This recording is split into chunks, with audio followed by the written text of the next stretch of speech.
میں یہ سمجھتا ہوں کہ اس قسم کے مراکز کو بنانا، سنوارنا اور اس کے ساتھ ساتھ ان سے صحیح استفادہ کرنا آج کل کے دور میں بہت ضروری ہے، خاص کر نئی نسل جس کو گمراہ کرنے کے بہت سے ذرائع ہیں اور وسائل ہیں۔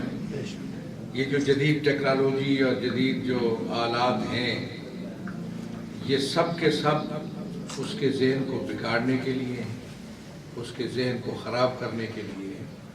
لہذا ایسی جگہ بھی ہونی چاہیے، ایسا ذریعہ بھی ہونا چاہیے جس سے اس کے ذہن کو صحیح سمت ملے۔ نوجوان نسل انتہائی خطرناک صورتحال میں ہے، وقت نہیں ہے میں تفصیل سے بتاتا۔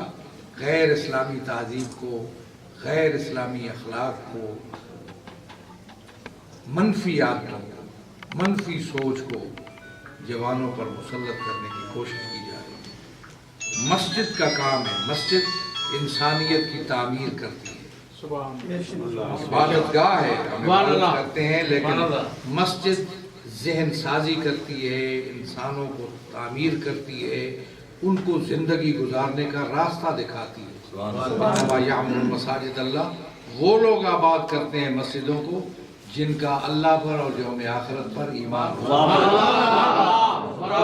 آیت کو مکمل کرتے ہوئے ایک جملہ کہہ دوں، آگے یہ بھی آیا جس کا ایمان ہو اللہ پر اور آخرت پر اور اللہ کے علاوہ کسی سے ڈرتا نہ ہو۔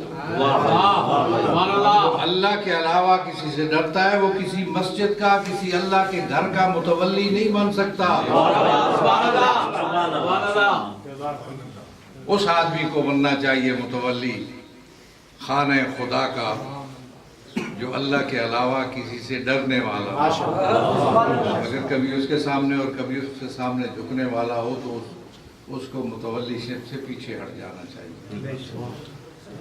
مسجد انسانی تہذیب، انسانی طرز زندگی کو سکھانے کا، اپنے آپ کو اسلامی طرز زندگی میں ڈھالنے کا مرکز ہے، اس سے استفادہ ہونا چاہیے۔ امام بارگاہ حقائق تشیع کو لوگوں تک پہنچانے کا ذریعہ ہے۔